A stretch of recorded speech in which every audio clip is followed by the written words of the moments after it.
नमस्कार दोस्तों। हम देख रहे थे संस्कृत शिक्षण विधियां और वो भी मात्र 3 क्लास के अंदर दोस्तों। आज हमारी ये क्लास नंबर 3 रहेगी जिसके अंदर हम संपूर्ण संस्कृत शिक्षण विधियां देख लेंगे। लगभग 2.5 से पौने 3 घंटे के अंदर आपको संस्कृत की शिक्षण विधियां मिल जाएगी। और दोस्तों भाग 1 और भाग 2 है, उनकी लिंक आपको डिस्क्रिप्शन में डाल दूंगा। तो एग्जाम से पहले एक बार समय निकालकर इन तीनों वीडियो को आप, मात्र 2.5 घंटे का समय लगेगा, तो एक बार इन सभी को आप जरूर देख लें क्योंकि एग्जाम की दृष्टि से आपके ये बहुत ही महत्वपूर्ण रहेंगे। तो चलते हैं दोस्तों कक्षा की ओर। एक बार सभी मित्र वीडियो को लाइक, शेयर और नए साथी चैनल को जरूर सब्सक्राइब करें। आज हम शुरू करेंगे दोस्तों व्याकरण की शिक्षण विधियों से। सबसे पहले हम देखेंगे व्याकरण की शिक्षण विधियां।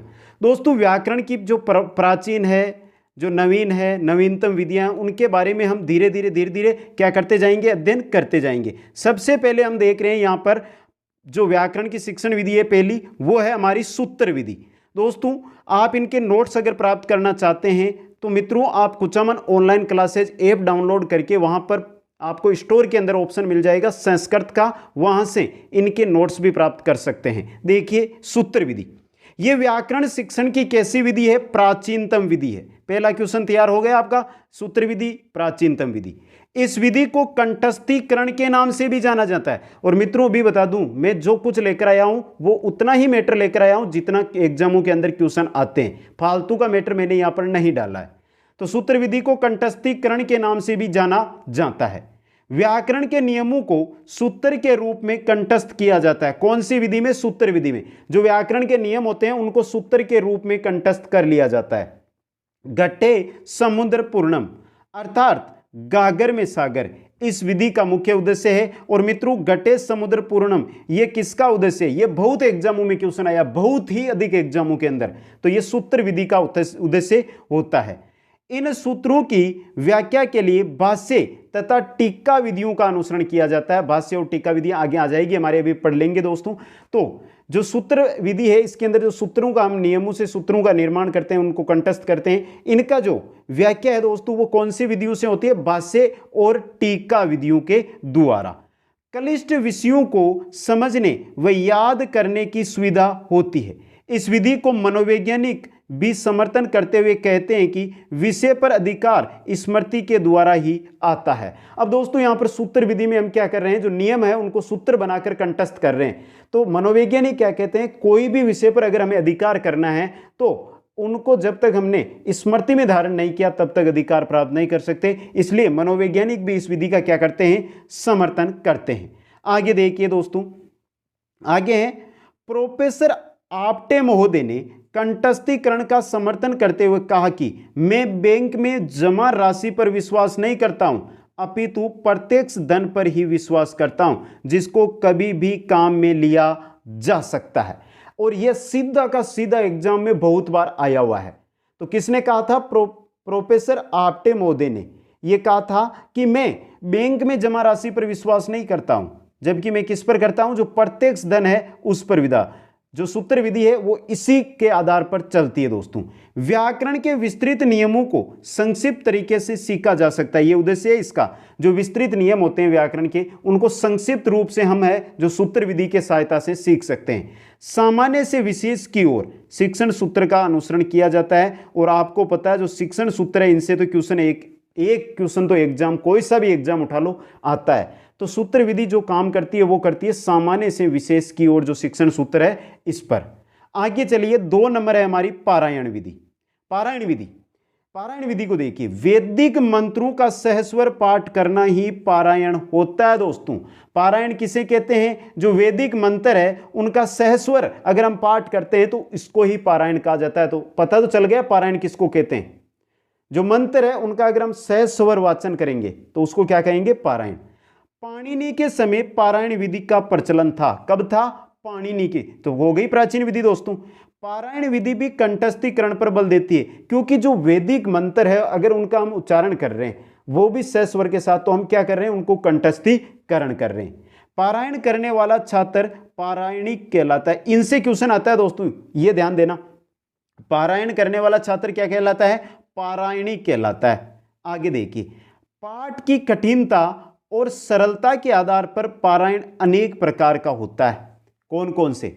अब देखिए दोस्तों, इंपॉर्टेंट क्वेश्चन बता रहा हूं यहां से। एक अशुद्धि करने वाले छात्र को एकानयी कहते हैं। अगर हम सहस्वर पाठ कर रहे हैं और एक अशुद्धि करते हैं तो उसको क्या कहेंगे हम मित्रों? एकानयी कहेंगे। दो अशुद्धि करने वालों को देयनयी कहते हैं। तो ये दोनों चीजें याद रखनी है। एक अशुद्धि करने वाले छात्र को क्या कहते हैं, दो अशुद्धि करने वाले छात्र को क्या कहते हैं। इस विधि के द्वारा प्राप्त ज्ञान आगामी वंश परंपरा के लिए सुरक्षित रहता है, क्योंकि जैसे ही पारायण विधि का मतलब क्या है, जैसे आपने अगर ग्रहण किया तो आने वाली पीढ़ी को यह ज्ञान है जो आप क्या करोगे, जो मंत्र है उनके द्वारा उनको बता दोगे। आगे चलिए नेक्स्ट विधि की ओर। नेक्स्ट विधि है हमारी तीसरी विधि, अर्थवाबोध विधि या वाद विवाद विधि। बहुत इंपॉर्टेंट है दोस्तों। इस विधि में कंठस्थीकरण के साथ साथ अवबोध पर भी बल दिया जाता है। और सीधा क्वेश्चन आता है किस विधि में अवबोध पर बल दिया जाता है? तो याद रखना दोस्तों, पतंजलि ने भी कंठस्थीकरण पर बल दिया है। तो यह भी पूछा जा सकता है कि कौन से जो दार्शनिक है उसने जो कंठस्थीकरण पर बल दिया? तो पतंजलि ने। देखिए दोस्तों, अब वो जो हमारी ये अर्थवबोध विधि या वाद विवाद विधि है, इसके अंदर भाषण, पराक कथन, समयक ज्ञान और प्रतिश्रवण, ये चार इसके जो बिंदु है इनको आप याद रखना है, क्योंकि सीधा क्वेश्चन में पूछा जा सकता है। एक इनमें से देंगे नहीं, तीन दे देंगे और आपको याद रखना है। भाषण, पराक कथन, समयक ज्ञान और प्रतिश्रवण। जिज्ञासा आदि शब्द वाद विवाद के क्या होते हैं? द्योतक होते हैं। जिज्ञासा जो शब्द है ये क्या है? वाद विवाद के द्योतक होते हैं। प्राचीन काल में जो शिष्य वाद विवाद में विजय होता था वह उस विषय का अधिकारी माना जाता था। यह इंपॉर्टेंट क्वेश्चन है दोस्तों। प्राचीन काल में वाद विवाद विधि के अंदर विजय होने वाले छात्र को क्या माना जाता था? उस विषय का अधिकारी माना जाता था। तो वाद विवाद विधि तो सिंपल आपको समझ में आ गई होगी। आगे चलिए, चौथी विधि है हमारी व्याख्या विधि। प्राचीन काल में सूत्रों को स्पष्ट करने के लिए व्याख्या विधि का अनुसरण किया जाता था। प्राचीन काल में जो कोई भी सूत्र होता था उसको जैसे स्पष्ट करना होता था तो क्या करते थे? जो हमारी सूत्र है उनको स्पष्ट करने के लिए जो व्याख्या विधि है इसका प्रयोग करते थे, जिससे आसानी से छात्रों क्या आ जाए, समझ में आ जाए। प्राचीन विधि के साथ ये व्याकरण शिक्षण की नवीन विधि भी है। व्याख्या विधि है जो वर्तमान में भी हम काम में लेते हैं, तो ये प्राचीन विधि है, लेकिन ये क्या है? नवीन विधि भी है दोस्तों। व्याकरण शिक्षण की इस विधि के 4 अंग है और ये 4 अंग आपको याद रखने। पहला है चर्चा, सूत्रों का विग्रह। कोई सूत्र दिया गया है उस पर चर्चा, मतलब उनको विग्रह में तोड़ दीजिए उनको। दूसरा है उन पर दीजिए उदाहरण, सूत्रों पर आधार पर दीजिए उदाहरण के बाद फिर दीजिए प्रत्युदाहरण और फिर देना है आपको वाक्य अध्याहार। ये 4 चरणों में या 4 अंगों पर आधारित होती है व्याख्या विधि। आगे चलते हैं दोस्तों विधि नंबर 5 की ओर। व्याकरण शिक्षण की 5वीं विधि, प्रकृति और प्रत्यय के स्पष्ट ज्ञान के लिए पतंजलि ने इस विधि को उपयुक्त माना है। प्रकृति और प्रत्यय, सीधा क्वेश्चन आया एग्जाम के अंदर, लगभग 2017 में आया था। प्रकृति और प्रत्यय के ज्ञान के लिए पतंजलि ने किस विधि को उपयुक्त माना? अन्वय व्यतिरेक विधि, यानी व्यतिरेक विधि। जिस प्रकार यहां पे देखिए, हरि इस पद का उच्चारण करने में इसके साथ जुड़े हुए सुप प्रत्यय का भी श्रवण होता है। इस प्रकार किसी भी अर्थ को ध्वनि विशेष के साथ इसकी उपस्थिति तथा अनुपस्थिति विद्यार्थी को प्रकृति और प्रत्यय के अर्थ ज्ञान के लिए बाध्य करती है। इसलिए ये विधि शब्द स्वरूप के ज्ञान को स्पष्ट करती है। जो अन्वय व्यतिरेक विधि है, जो भी कोई चीज हम पढ़ा रहे हैं उसमें जो शब्द हमारे सामने आया है उसकी प्रकृति, उसका प्रत्यय, सब कुछ इस विधि के अंदर आपको बताया जाता है। यह है अन्वय व्यतिरेक विधि। आगे चलिए, 6वीं विधि है अव्याकृति विधि। व्याकरण शिक्षण की 6ठी विधि है अव्याकृति विधि। इसे भाषा संसर्ग विधि के नाम से भी जाना जाता है। इंपॉर्टेंट चीज है दोस्तों, ध्यान से देखना इसको, भाषा संसर्ग विधि। आगे देखिए, इस विधि में व्याकरण की कक्षा प्रत्यक्ष रूप से नहीं दी जाती है। भाषा शिक्षण के साथ साथ ही व्याकरण का ज्ञान करवाया जाता है। जो हमारी भाषा संसर्ग विधि है इसके अंदर जैसे हम भाषा पढ़ा रहे हैं ना, उसके साथ जो व्याकरण का ज्ञान आता है वो भी पढ़ा दिया जाता है। जैसे ही वाक्य कुछ बोलते हैं उसके अंदर जो जो शब्द अगर स्पष्ट करने होते हैं उनकी व्याकरणिक जानकारी पूरी इस विधि के अंदर साथ में दे दी जाती है। जिस प्रकार मातृभाषा व्याकरण के ज्ञान के बिना भी सीखी जा सकती है, उसी प्रकार संस्कृत को भी शुद्ध भाषा प्रयोग से सीखा जा सकता है। कहना क्या चाहता है कि हम क्या करते हैं कि जो मातृभाषा है उसको बिना व्याकरण ज्ञान के ही सीखते हैं, क्योंकि बचपन से हम सीखते हैं तो उसमें हमें व्याकरण का ज्ञान नहीं होता, लेकिन हम मातृभाषा सीख लेते हैं। उसी प्रकार इस विधि में क्या है कि जो संस्कृत भाषा है उसको भी इस विधि के द्वारा सीखा जा सकता है, और वो कैसे? बिना संस्कृत ज्ञान के, लेकिन प्रयोग आपको क्या करने पड़ेंगे? शुद्ध प्रयोग करने पड़ेंगे। और जो हमारी अव्याकृत विधि है या भाषा संसर्ग विधि है, ये प्राथमिक स्तर के लिए उपयोगी विधि होती है। नेक्स्ट विधि में चलते हैं। नेक्स्ट विधि है आगमन विधि। सभी साथियों को पता है, लेकिन पता होने से कोई मतलब नहीं है, जो चीज बता रहा हूं वो ध्यान रखें। यह विधि विशेष से सामान्य की ओर, विशिष्ट से सामान्य की ओर चलती है मित्रों। किसे? विशिष्ट से सामान्य की ओर चलती है। अगर निगमन विधि की बात करेंगे ना तो वो चलेगी सामान्य से विशिष्ट की ओर, और ये चल रही है हमारी विशिष्ट से सामान्य की ओर, तथा उदाहरणों से नियम की ओर शिक्षण सूत्रों पर आधारित है। उदाहरण से नियम की ओर आएगा तो मेरे को पता है आप सभी आगमन विधि करोगे, लेकिन ये याद रखना विशेष से सामान्य आ जाए या विशिष्ट से सामान्य आ जाए, आगमन विधि ही होगी।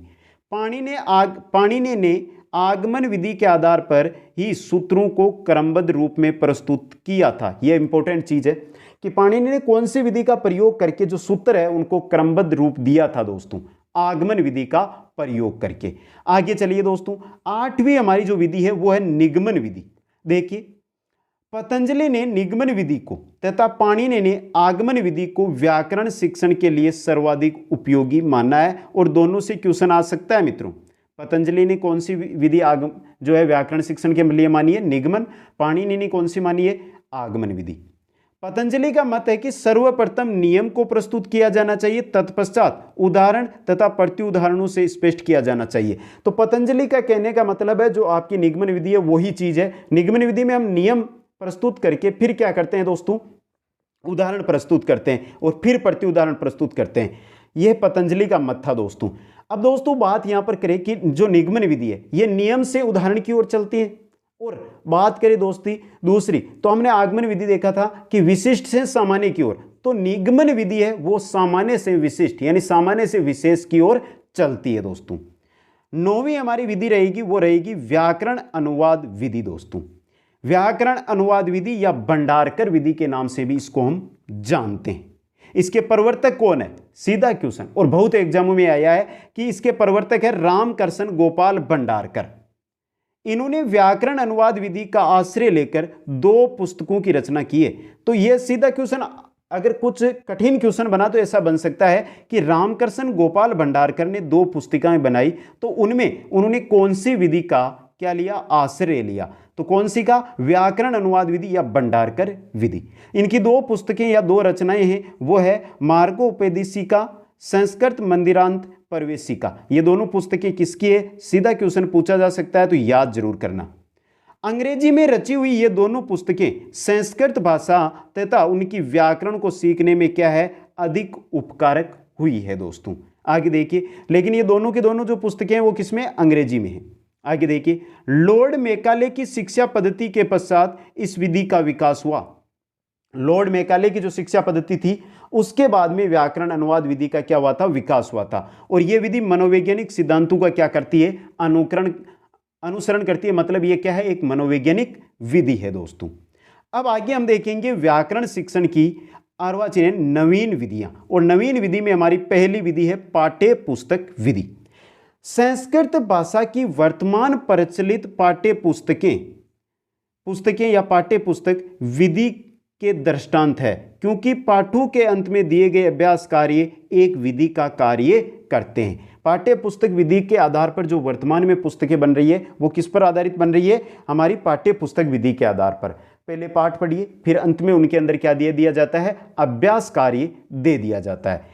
इस विधि में पाठ्य पुस्तक में दिए गए व्याकरण से संबंधित विषय वस्तु के स्मरण द्वारा व्याकरण शिक्षण करवाया जाता है। जैसे दोस्तों कि पाठ्य पुस्तक के अंदर हम पाठ पढ़ रहे हैं तो उसके अंदर जो जो चीजें व्याकरण से संबंधित आती है उनका हमें स्मरण करवाया जाता है, और उसके द्वारा हम क्या कर सकते हैं? व्याकरण सीख सकते हैं दोस्तों। यह है पाठ्य पुस्तक विधि। दूसरी विधि है हमारी समवाय विधि। समवाय विधि या इसको सहयोग विधि के नाम से भी जानते हैं, याद रखना दोस्तों। समवाय विधि या सहयोग विधि के नाम से भी इसको हम जानते हैं। इस विधि में व्याकरण की शिक्षा प्रत्यक्ष रूप से नहीं दी जाती है। याद रखना, समवाय विधि में व्याकरण की शिक्षा प्रत्यक्ष रूप से नहीं दी जाती है, वरन गद्य पद्य अनुवाद आदि के समय प्रसंगानुसार व्याकरण पढ़ाया जाता है। जैसे अगर हम गद्य पढ़ रहे हैं या पद्य भाग पढ़ रहे हैं तो उनके साथ ही हमें क्या पढ़ा दिया जाता है दोस्तों? व्याकरण पढ़ा दिया जाता है। इस विधि के द्वारा व्याकरण के अधिगम में सुविधा होती है, क्योंकि अगर हम गद्य पढ़ रहे हैं और उसके साथ एक ही चीज को, व्याकरण को पढ़ रहे हैं, तो हमें सुविधा बहुत होती है। यह है समवाय विधि, जिसके अंदर समवाय नाम से ही पता चल जाएगा, पढ़ गद्य रहे हैं और मिक्स कर दी व्याकरण, तो समवाय हो गए ना दोस्तों। आगे चलिए, तीसरी विधि है हमारी नवीन विधियों में आगमन निगमन विधि। प्राचीन काल में पाणिनि और पतंजलि ने इन विधियों को क्रमशः उपयोगी माना। किसने? पाणिनि ने कौन सी ने मांगा था? आगमन को, और पतंजलि ने निगमन विधि को उपयोगी माना था। आगे देखिए, वर्तमान में इन दोनों विधियों का एक साथ प्रयोग करके व्याकरण शिक्षण को रुचिप्रद बनाया जाता है। यह एक मनोवैज्ञानिक विधि है। उदाहरण, नियम, आगमन विधि और व्याकरण शिक्षण की सर्वश्रेष्ठ विधि भी आगमन निगमन विधि को कहा जाता है दोस्तों। और आगमन निगमन विधि एक मनोवैज्ञानिक विधि है। इससे शिक्षण सरस और रुचिकर होता है, और आगमन निगमन विधि में छात्र क्या रहते हैं? सक्रिय रहते हैं दोस्तों। ये थी नवीन विधियां व्याकरण शिक्षण की। अब आगे हम देखेंगे गद्य की शिक्षण विधियां। गद्य की शिक्षण विधियां, गद्यम कविनाम निक्सम वदंती, अर्थात गद्य ही कवियों की कसौटी है। याद रखना इस चीज को। गद्य के दो भाग होते हैं दोस्तों, पहला होता है कथा और दूसरा होता है आख्यायिका। गद्य शिक्षण में काठिन्य निवारण के लिए जिन विधियों का हम प्रयोग करते हैं या प्रयोग किया जाता है, वह गद्य की शिक्षण विधियां कहलाती है। शिक्षाविदों ने उन्हें 3 भागों में विभाजित किया है। जो गद्य की शिक्षण विधियां हैं, इनको 3 भागों के अंदर क्या किया है? विभाजित किया है दोस्तों। अब विभाजित किया तो देख लेते हैं कौन से 3 भाग है। पहला है उद्बोधन विधि, दूसरा है प्रवचन विधि, और तीसरा है स्पष्टीकरण या व्याख्या विधि। अब एक एक के बारे में हम विस्तृत अध्ययन आगे करेंगे दोस्तों। सबसे पहले उद्बोधन पढ़ेंगे, फिर प्रवचन पढ़ेंगे, फिर स्पष्टीकरण हम पढ़ेंगे। तो चलते हैं दोस्तों सबसे पहले उद्बोधन विधि की ओर। देखिए, उद्बोधन विधि क्या कहती है मित्रों? गद्य शिक्षण की उद्बोधन विधि है आपकी। ये क्या कहती है? अध्यापक कठिन शब्दों के अर्थ को प्रत्यक्ष रूप से नहीं बताकर वस्तु प्रदर्शन अथवा प्रत्यक्ष क्रिया आदि से छात्रों को उद्बोधित करता है, जिसके छात्र स्वयं ही शब्दों के अर्थों को बताने के लिए प्रेरित होते हैं। उद्बोधन विधि नाम से पता चल गया आपको। इसके अंदर जो कोई शब्द आएगा उसका अर्थ है जो अध्यापक प्रत्यक्ष रूप से नहीं बताएगा, या तो वस्तु प्रदर्शन करेगा या छात्रों से कुछ क्रिया करवाएगा उसके आधार पर, और फिर क्या है उनको अर्थ समझाएगा। इससे क्या होता है कि छात्र जैसे ही उनको क्रिया के द्वारा या वस्तु प्रदर्शन के द्वारा समझाया गया तो छात्र अपने आप ही अर्थ बताने के लिए प्रेरित हो जाते हैं। आया समझ में? उद्बोधन विधि तो बहुत सिंपल है दोस्तों। इसमें पहली है दोस्तों वस्तु प्रदर्शन विधि। हमने यहां पे देखा ना, वस्तु प्रदर्शन करके प्रत्यक्ष क्रिया द्वारा, तो ये चीजें आगे बताई गई है। सबसे पहले देखिए उद्बोधन विधि में वस्तु प्रदर्शन विधि। छात्र वस्तु को देखकर शब्द के अर्थ को सरलता से समझता है। जैसे मैं आपके सामने बात करूं कि एक मोर है, तो अब छोटी क्लासों के अंदर मोर, अब जहां पर मोर अगर उन्होंने बचपन में देखे तो वो तो समझ जाएंगे कि हाँ मोर ऐसा होता है, लेकिन जिन्होंने अभी तक नहीं देखे वो कैसे समझे? अगर उनको चित्र दिखा दिया जाए एक बार तो वो देखते ही पहचान जाएंगे कि ये क्या है? मोर है दोस्तों। पत्र, पुष्प, फल आदि शब्दों के अर्थ को स्पष्ट करने के लिए उद्बोधन विधि के अंतर्गत वस्तु प्रदर्शन उचित साधन है। चाहे पुष्प हो, चाहे फल हो, चाहे पत्र हो, इनको अगर आप स्पष्ट करना चाहते हैं तो उनका चित्र छात्रों के सामने प्रस्तुत कर दीजिए। दूसरी इसके अंदर होती है प्रत्यक्ष क्रिया। देखिए, क्रिया पदों के अर्थ को स्पष्ट करने के लिए अध्यापक क्रिया को प्रस्तुत करके छात्रों से प्रश्न पूछता है। इस प्रकार छात्र सहजता से क्रिया का अर्थ समझ जाते हैं।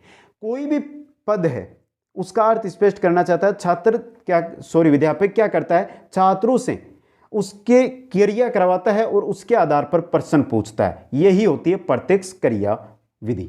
आगे है प्रतिकृति। प्रतिकृति क्या कहती है? पर्वत, नदी, स्मारक आदि शब्दों का अर्थ स्पष्ट करने के लिए प्रतिकृति अर्थात मॉडल अधिक सहायक होते हैं। तो उद्बोधन विधि में अगर हम पर्वत टॉपिक पढ़ा रहे हैं तो पर्वत टॉपिक को पढ़ाते समय अगर हम मॉडल लेकर आए पर्वत का, तो वहां पर आपका अधिगम है वो क्या हो जाएगा? बहुत सरल हो जाएगा। यह प्रतिकृति होती है। चित्र रेखा चित्र आदि महापुरुष व वाहनों आदि को चित्र के द्वारा, त्रिभुज चतुर्भुज आदि को रेखा चित्रों के द्वारा, नगर देश आदि को मानचित्र के द्वारा सरलता से स्पष्ट किया जा सकता है। देखिए, अगर हमें किसी महापुरुष की बात है या किसी वाहन को वाहन के बारे में बताना है तो हम चित्र लेकर आए। त्रिभुज और चतुर्भुज के बारे में अगर हम बात करें तो हम व्हाइट बोर्ड है या ब्लैक बोर्ड है उस पर हम क्या कर सकते हैं? रेखा चित्र बना सकते हैं। नगर देश या किसी राज्य की हम बात करें तो हम मानचित्र के द्वारा सरलता से समझा सकते हैं। तो चित्र या रेखा चित्र विधि काम में आती है उद्बोधन विधि में दोस्तों। अब आगे चलिए दोस्तों, उद्बोधन विधि हमने देख लिया है। 2 नंबर पर हमारे गद्य शिक्षण की जो विधियां आती है वो आती है प्रवचन विधि। अब प्रवचन विधि के अंदर देखिए दोस्तों, प्रवचन विधि में पहली विधि है अनुवाद विधि। शिक्षक श्यामपट्ट पर शब्दों को लिखकर उनका अनुवाद भी मातृभाषा में लिखता है। अनुवाद विधि में क्या होता है? जिस प्रकार जहां की क्लास है वहां की मातृभाषा में अनुवाद विधि में समझाया जाता है। जो भी शब्द है उसको बोर्ड पे लिखा जाएगा, फिर अनुवाद विधि के द्वारा उसको मातृभाषा में लिखता भी है बोर्ड पर और समझाता भी है। दूसरी विधि है प्रवचन विधि की, वो है कोश विधि। ये प्राचीन विधि है। इस विधि में अमर कोश आदि के द्वारा शब्दों के अर्थ को स्पष्ट किया जाता है। इसके द्वारा छात्र शब्द के अर्थ के साथ साथ पर्यायवाची शब्द भी सीखते हैं।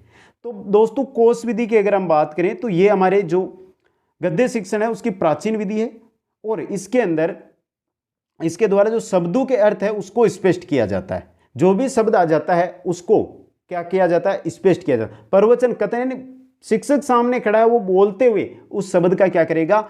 स्पष्ट करेगा और साथ में उसके पर्यायवाची भी इस विधि के अंदर बताए जाते हैं।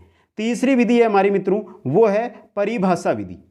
गद्य के अंतर्गत कुछ ऐसे पारिभाषिक शब्द मिलते हैं जिनका अर्थ स्पष्ट करने के लिए परिभाषा विधि ही उपयुक्त है।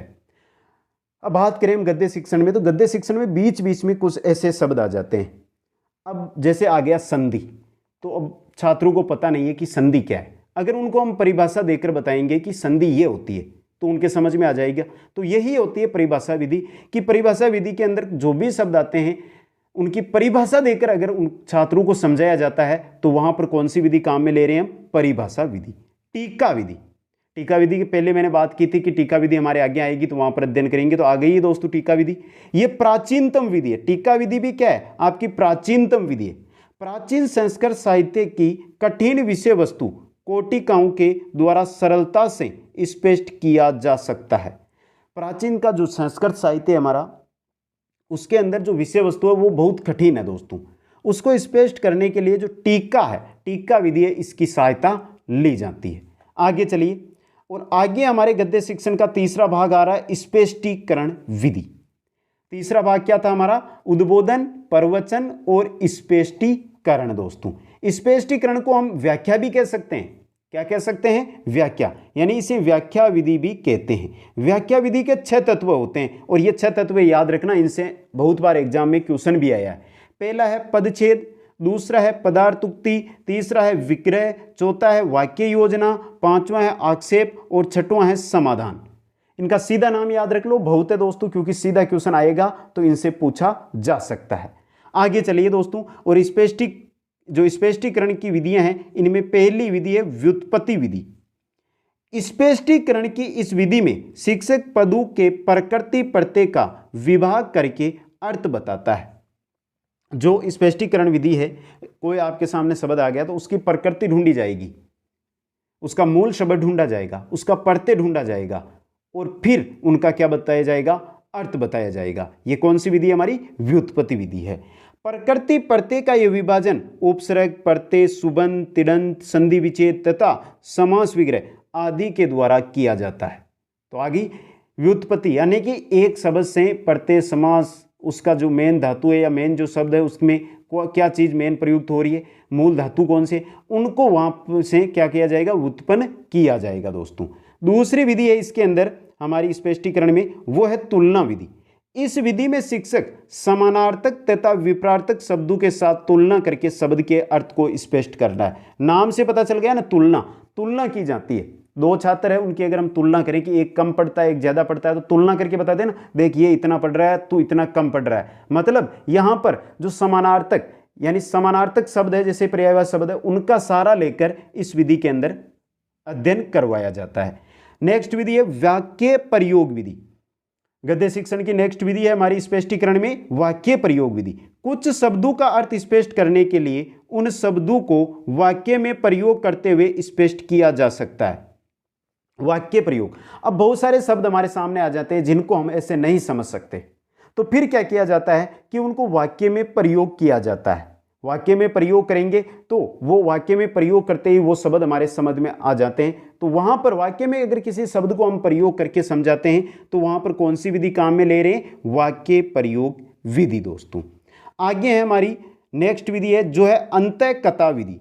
अंतःकथा विधि देखिए, पितृभक्त, गुरुभक्त आदि ऐसे शब्द होते हैं जिनको अंतःकथाओं के माध्यम से सरलता से स्पष्ट किया जा सकता है। गुरु भक्त हो, पितृभक्त हो, ये ऐसे शब्द है, अगर इनको समझाना है तो आपको क्या करना पड़ेगा, अंतःकथा अपनी कथा के आधार पर समझाना पड़ेगा। और नेक्स्ट विधि है प्रसंग विधि। कुछ शब्दों का अर्थ बताने के लिए ऐतिहासिक, भौगोलिक तथा पौराणिक प्रसंगों का वर्णन करना आवश्यक होता है। त्रिवेणी, गांधारी, तक्षशिला आदि। प्रसंग विधि है, कोई भी आपके सामने ऐतिहासिक आ गया, जैसे कि यहां पे आया है आपके सामने तक्षशिला। अब तक्षशिला है, इसको बताना है तो इसके बारे में आपको वर्णन करना पड़ेगा। इसके प्रसंग, पौराणिक प्रसंग है, इसकी भौगोलिक स्वरूप है, इसका ऐतिहासिक क्या महत्व है, इन सभी का अगर आप वर्णन करोगे तो वो होगा आपका प्रसंग विधि के अंदर। आगे चलते हैं मित्रों और आगे देखते हैं हम नाटक शिक्षण की विधियां। और नाटक शिक्षण तो यह मानकर चलो कि एग्जाम के अंदर एक क्वेश्चन तो इनसे आता ही आता है। नाटक का परिचय देख लेते हैं, क्वेश्चन यहां से भी बनता है दोस्तों। नाटक का परिचय देखिए दोस्तों, नाटक शब्द का अभिप्राय क्या होता है, अभिनय, अनुकरण तथा नृत्य होता है। नाटक का अभिनय भी होता है, अनुकरण भी होता है और नृत्य भी होता है। नाट्य शास्त्र के प्रवर्तक कौन थे दोस्तों, नाट्य शास्त्र के प्रवर्तक भरत मुनि। भरत मुनि ने नाट्य को क्या है, पांचवां भेद बताया है। यह इंपॉर्टेंट चीज है, नाट्य को पांचवां भेद किसने बताया, भरत मुनि ने। और किसमें, नाट्य शास्त्र में। धनंजय के 10 रूपक में अवस्था अनुकृति नाट्यम, अर्थात किसी अवस्था के अनुकरण को नाटक का है। अब आप क्लास के सामने खड़े हो, आप पढ़ा रहे हो, अब कोई भी अवस्था के अंदर आप अगर खुद शरीर के द्वारा क्रिया करके कुछ बताते हो तो यह क्या होगा, आपका अनुकरण होगा। किसी स्थिति का आप अनुकरण कर रहे हो और उसका आप क्या कर रहे हो, अपने शरीर के द्वारा अनुकरण कर रहे हो, तो यह क्या होगा, आपका नाटक होगा। अब बात करते हैं यहां पे अभिनय की। अभिनय 4 प्रकार का होता है, कायिक यानी आंगिक, वाचिक, सात्विक, आहार्य। 4 प्रकार का हमारा अभिनय होता है जो आपके सामने रख दिया, और इनसे भी क्वेश्चन आ सकता है, तो इनको भी याद रखना है दोस्तों। आगे देखिए दोस्तों, नाटक शिक्षण में लोकहित व लोक रंजन की भावना होती है। नाटक शिक्षण के अंदर लोकहित और लोक रंजन की भावना होती है, इंपॉर्टेंट चीज है ये भी दोस्तों। आगे देखिए, नाटक का मुख्य उद्देश्य संस्कार शिक्षण तथा चरित्र निर्माण करना होता है। यह क्वेश्चन आया हुआ भी है एग्जाम के अंदर। भरत मुनि ने नाटक के 3 उद्देश्य बताए, हितोपदेश जननम, विश्रांति जननम और विनोद जननम माया। ये 3 जो उद्देश्य नाटक के बताए हैं भरत मुनि ने, जो आपके सामने रख दिए हैं। और दोस्तों इनसे अगर आएगा तो सीधा क्वेश्चन आएगा, डिटेल से इनसे नहीं पूछा जाता है। आगे चलिए और देखिए नाटक शिक्षण की विधियां। पहली विधि आदर्श नाट्य विधि। इस विधि में अध्यापक स्वयं ही नाटक के सभी पात्रों का वाचिक अभिनय करता है। जो आदर्श नाट्य विधि है इसके अंदर अध्यापक खुद है वो वाचिक अभिनय करता है दोस्तों। शिक्षक छात्रों के लिए आदर्श होता है। शिक्षक क्या होता है, छात्रों के लिए आदर्श होता है। देखिए आगे, इसलिए इसे आदर्श नाट्य विधि कहते हैं। शिक्षक क्या हो गया, आदर्श हो गया, और शिक्षक कर रहा है नाटक, तो आदर्श शिक्षक, आदर्श तो शिक्षक, और नाट्य कर रहा है तो आदर्श नाट्य विधि इसको कहते हैं। शिक्षक नाटक के संवादों को भाव और पात्रों के अनुकूल पढ़ाता है, जिससे छात्रों को प्रत्येक पात्र की प्रतीति सहज भाव से होती है। जैसे ही कोई नाटक है उसमें जो टीचर पढ़ाएगा तो वो उसके अनुसार नाटक करेगा, तो छात्रों को ऐसा लगेगा कि हाँ यही हो रहा है सब कुछ। इस विधि में छात्र निष्क्रिय रहते हैं, लेकिन सभी परिस्थितियों में इस विधि को प्रयोग में लिया जा सकता है। छात्र तो आदर्श नाट्य विधि में क्या रहेंगे, आपके निष्क्रिय रहेंगे, लेकिन इस विधि को हम किसी भी परिस्थिति में काम में ले सकते हैं और यह विधि है जो आपकी प्राथमिक स्तर के लिए उपयोगी मानी जाती है। दूसरी विधि है नाटक शिक्षण की, वो है व्याख्या विधि। इस विधि में अध्यापक नाटक के पात्र, भाषा, शैली आदि की व्याख्या करता है। नाटक के गुण दोषों की समीक्षा की जाती है। इस विधि में नाटक के मुख्य भाव अभिनय का प्राय अभाव रहता है। तो दोस्तों, जो नाटक शिक्षण की हमारी व्याख्या विधि है, इसके अंदर व्याख्या तो हर चीज की कर रहे हैं हम, पात्र बता रहे हैं, भाषा बता रहे हैं, शैली बता रहे हैं, लेकिन अभाव किसका रहता है इसके अंदर, अभिनय का, क्योंकि इस विधि के अंदर अभिनय नहीं किया जाता है। तो व्याख्या विधि में किसका अभाव है, अभिनय। जो हमारी व्याख्या विधि है इसके अंदर अभिनय का अभाव रहता है दोस्तों। आगे चलिए, तीसरी विधि है कक्षा अभिनय विधि। इस विधि में अध्यापक छात्रों को भिन्न भिन्न पात्रों की भूमिका प्रदान करता है। कक्षा अभिनय विधि यानी छात्र अभिनय करेंगे, समझ गए दोस्तों, कक्षा अभिनय, छात्र अभिनय। देखिए, छात्र अपनी भूमिका के अनुसार नाटक का वाचिक और कायिक अभिनय करते हैं।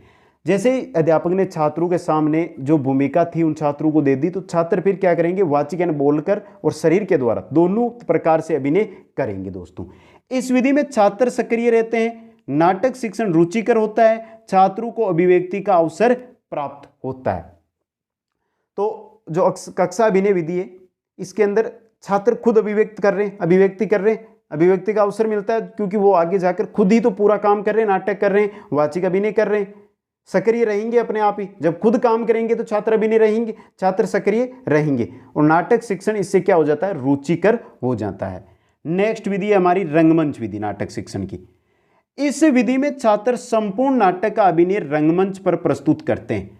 अब बात करते हैं रंगमंच की। तो मित्रों, आपको भी पता है कि रंगमंच हर एक स्कूल के अंदर उपलब्ध करवाना या रेगुलर रखना बहुत ही दिक्कत का क्या काम होता है, क्योंकि एक तो खर्चा भी अधिक आता है और संसाधन इतने उपलब्ध हो नहीं पाते हैं। इस विधि के द्वारा नाटक के निर्धारित समय उद्देश्यों की प्राप्ति होती है। जो नाटक के जो समस्त उद्देश्य है वो रंगमंच अभिनय विधि के द्वारा प्राप्त किए जा सकते हैं, लेकिन इसमें समय, धन, शक्ति की अधिक आवश्यकता होती है दोस्तों।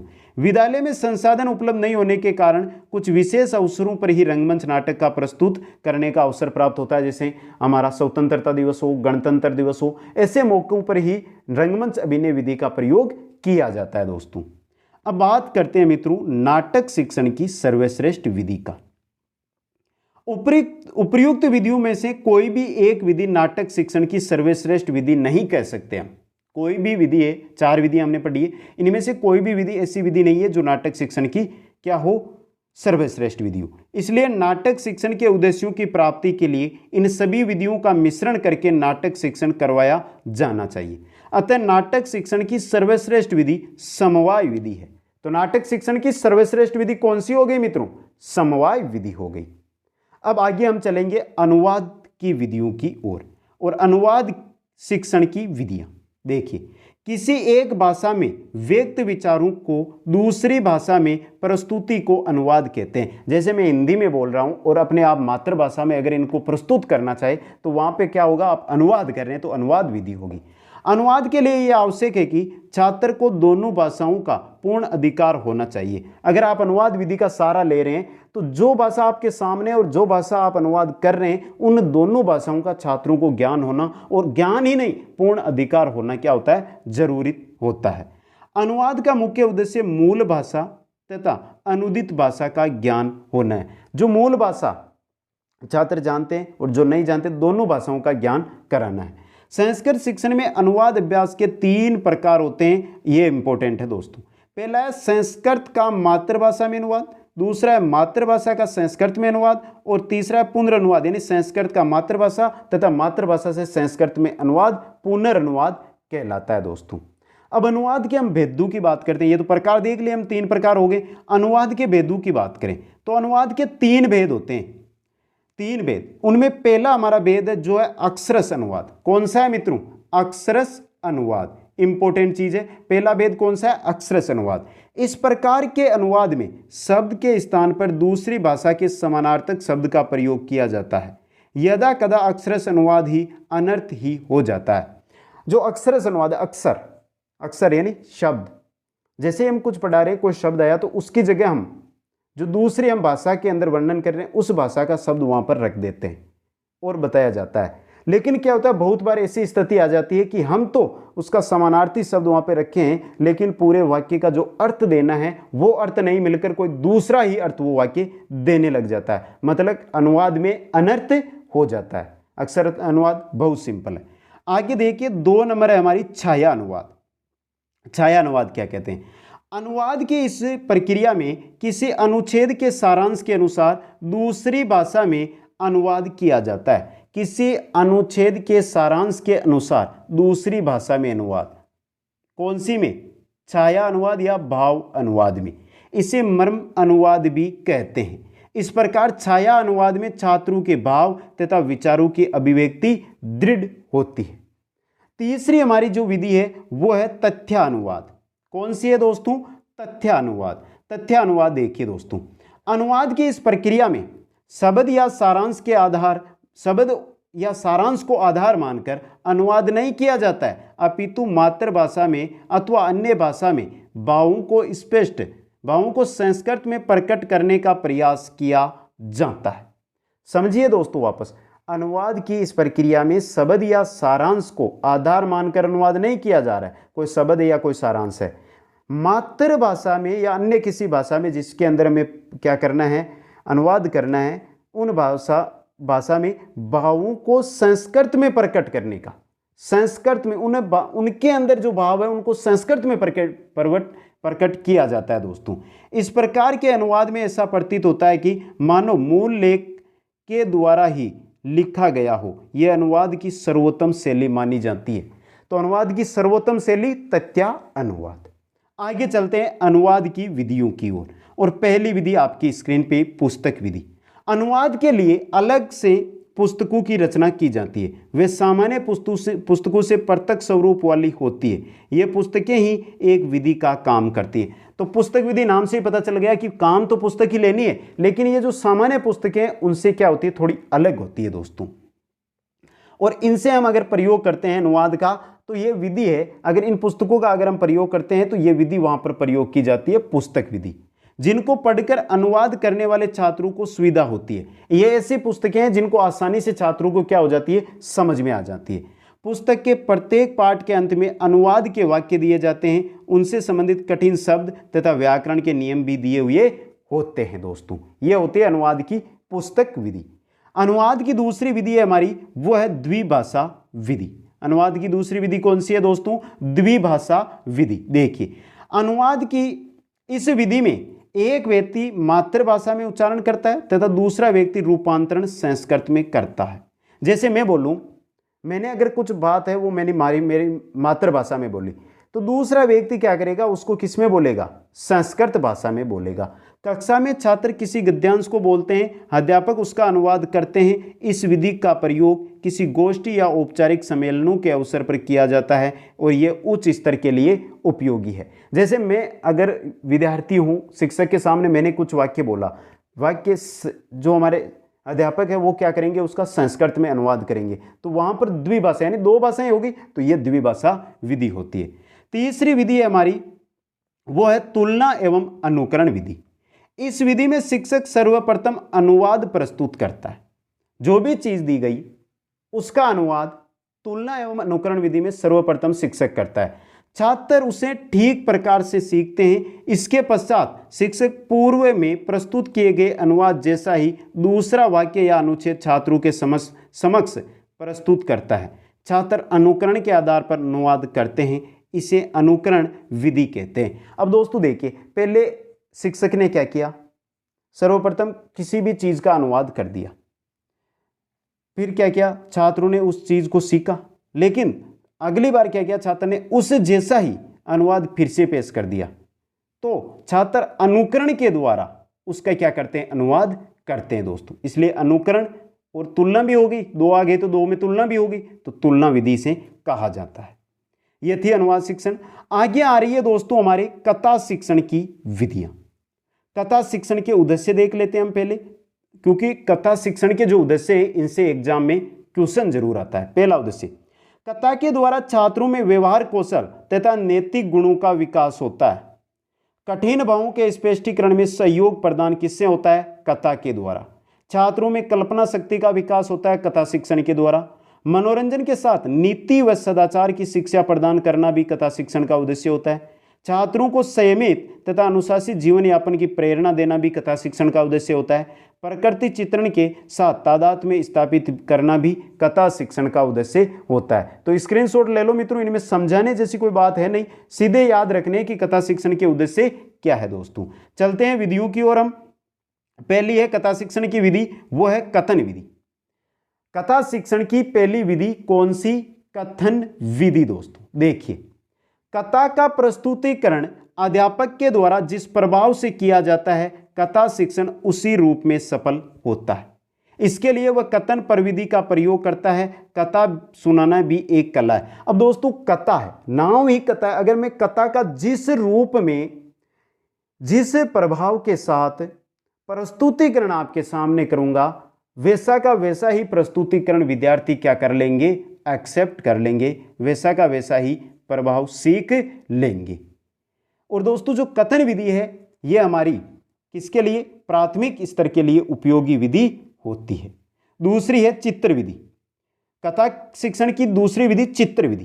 कथा से संबंधित चित्रों के आधार पर अध्यापक कथा का विकास करता है। चित्र छात्रों के सामने रख दिया जाता है, फिर उसके द्वारा कथा का विकास अध्यापक के द्वारा किया जाता है।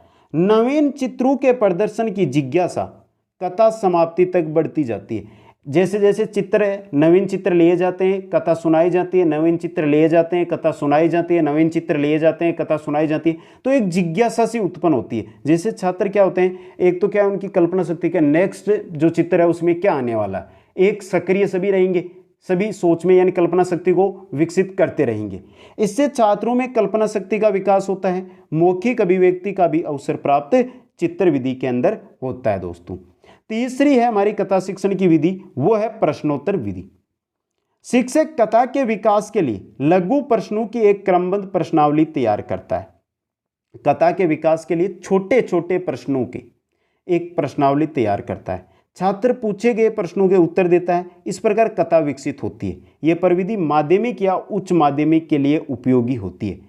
तो प्रश्नोत्तर विधि के अंदर अध्यापक छोटे छोटे प्रश्न तैयार करेगा, फिर छात्रों से पूछेगा, कथा के आधार पर उनके जवाब देगा। इससे क्या होगी, जो कथा है वो छात्रों में विकसित हो जाएगी। लेकिन यह विधि माध्यमिक या उच्च माध्यमिक या उच्च स्तर के लिए क्या है, उपयोगी है।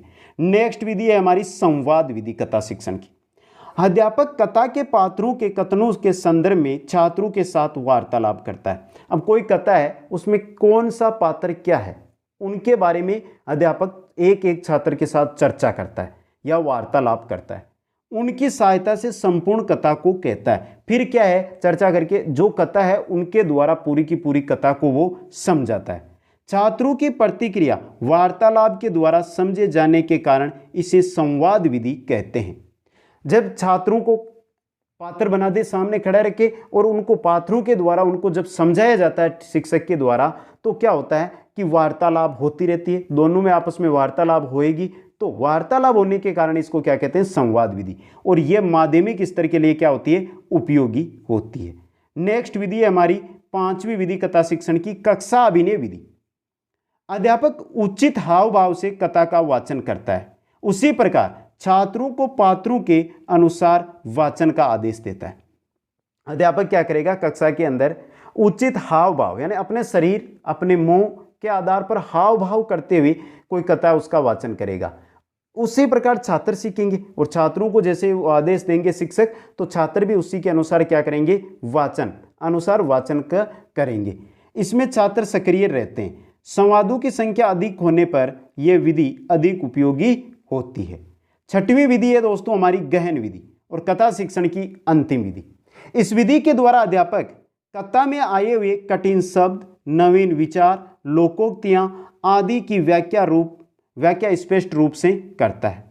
कथा के अंदर जो भी कठिन शब्द आ जाए, लोकोक्ति आ जाए, मुहावरा आ जाए, कुछ भी आ जाए, एक शब्द आ जाए, तो उनकी व्याख्या क्या करता है, स्पष्ट रूप से करता है। इस विधि के अनुसार कथा की अन्य कथाओं के संदर्भ में तुलना और समीक्षा पर भी विचार किया जाता है और यह विधि भी आपकी उच्च स्तर के लिए क्या होती है, उपयोगी होती है। तो दोस्तों ये थी कथा शिक्षण की विधियां और संस्कृत शिक्षण विधियां मात्र 3 क्लासों में आपके मैंने सामने रखी है। आशा रखता हूं आपको बहुत अच्छी समझ में आई होगी। अगर एक बार में नहीं आई तो मित्रों समय निकालकर 2 बार देख लें, जरूर समझ में आ जाएगी।